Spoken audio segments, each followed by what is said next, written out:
ભાવનગર જિલ્લાના મહુવાના બગદાણા ખાતે નવનીતભાઈ બાલદિયા પર થયેલા ગંભીર હુમલાના પ્રકરણમાં રાજ્ય સરકાર દ્વારા રચાયેલી એસઆઈટીની તપાસ હવે વધુ વેગ પકડી રહી છે।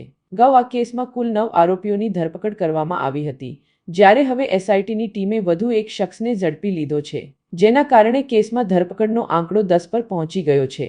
એસઆઈટી દ્વારા સતત ચાલી રહેલી તપાસ દરમિયાન એક પછી એક આરોપીઓ સુધી પહોંચવામાં આવી રહી છે, જેના કારણે કેસની કડીઓ વધુ મજબૂત બનતી દેખાઈ રહી છે। આ વચ્ચે બગદાણાના પૂર્વ પીઆઈ ડાંગર તેમજ ઇન્ચાર્જ પીઆઈ કે.એસ.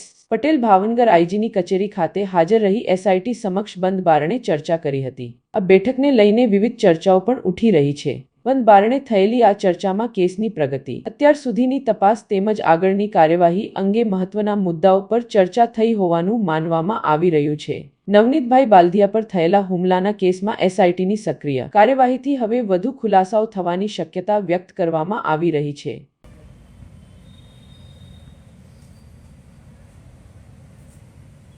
આરોપીની ધરપકડ કરી લીધી છે।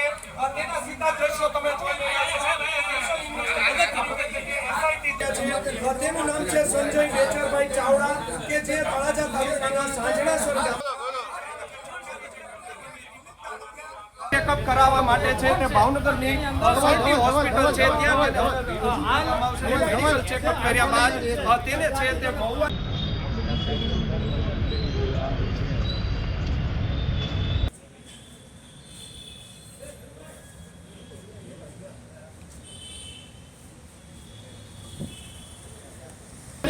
બગદાણાની ચર્ચાસ્પદ ઘટનાને લઈને એસઆઈટીએ હવે 8મો અને 10મો આરોપીની ધરપકડ કરી લીધી છે।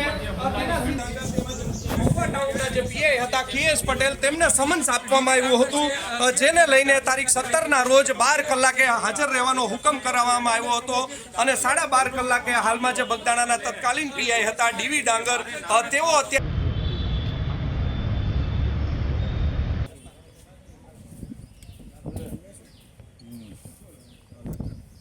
તે કરવા માટે છે તે આવ્યો છે।